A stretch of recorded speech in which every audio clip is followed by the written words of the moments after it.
Assalamualaikum warahmatullahi wabarakatuh. Allahumma sholli ala Sayyidina Muhammad wa ala ali Sayyidina Muhammad. Ketahuilah tentang hal-hal yang disunahkan saat bersenggama, yaitu di tempat yang aman dari orang yang mendengarkannya. Suaranya juga jangan sampai terdengar, wahai kawan. Dan di tempat itu tak ada orang lain meskipun anak kamu. Syekh Penasham menjelaskan bahwa, yang dimaksudkan adalah sewaktu bersenggama di dalam rumah tidak ada orang lain meskipun anak kecil.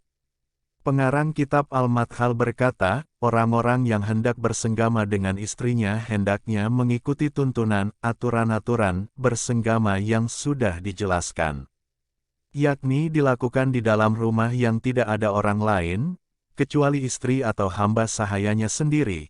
Karena senggama termasuk aurat, sedangkan aurat wajib untuk ditutupi. Ibnu Burhan berkata dalam menjawab berbagai pertanyaan yang diajukan kepadanya, antara lain, suami jangan sampai bersenggama dengan istrinya di dalam rumah yang ada orang lain di situ, meskipun anak kecil yang sudah tamyiz. Juga jangan sampai bersenggama di dekat pembantu yang sedang tidur nyenyak, meskipun dirasa aman. Karena dikhawatirkan ia akan terbangun pada saat-saat senggama sudah mulai menginjak detik-detik yang menggetarkan seluruh tubuh. Kalau sampai terjadi, maka semuanya akan buyar, hati diliputi kekecewaan, dan timbullah malapetaka akibat senggama. Di dalam hal ini orang-orang desa sama saja dengan orang-orang kota. Oleh karena itu, jangan bersenggama jika di dalam rumah itu masih ada orang.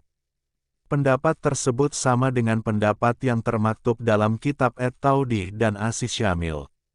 Jelasnya, pendapat tersebut cenderung memberi hukum haram. Sebab senggama yang dilakukan dalam keadaan tersebut akan mendatangkan kekecewaan, rasa malu, dan penyesalan, yang pada akhirnya dapat menyebabkan malapetaka di antara suami dan istri.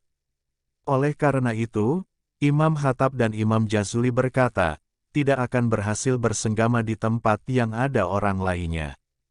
Akan tetapi, Abu Abdillah Al-Fahar menjelaskan, bahwa larangan bersenggama dalam keadaan seperti itu hanyalah sebatas makruh, karena hukum asal senggama adalah mubah. Dihukumi makruh karena sifat rasa malu termasuk tuntunan dalam agama. Hal itu sebagaimana dituturkan dalam kitab An-Nawadir, bahwa Imam Malik menghukumi makruh masalah-masalah senggama seperti tersebut di atas. Ketetapan makruh ini dipandang dari segi kemungkinan suami mampu menyuruh keluar orang yang ada di rumah itu. Apabila tidak mungkin, misalnya dengan menyuruhnya keluar akan menimbulkan sakit hati, karena mereka berada dalam satu rumah, maka hendaknya sang suami membuat semacam pembatas yang dapat memisahkan antara dia dan istrinya dengan mereka.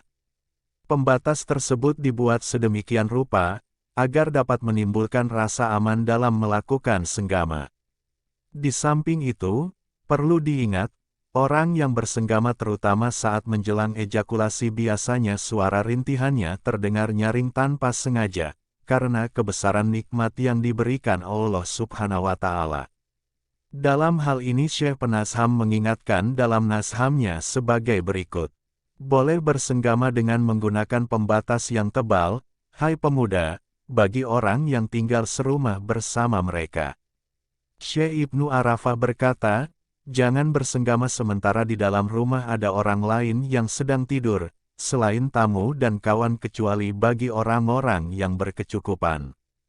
Syekh Zahudi mengatakan, bahwa larangan itu sangat beralasan bagi kebanyakan orang yang mempunyai anak.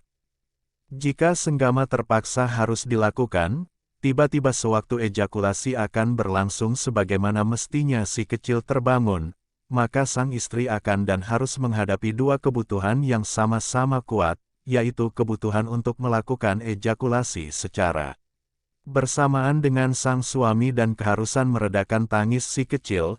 Semoga bermanfaat. Assalamualaikum warahmatullahi wabarakatuh.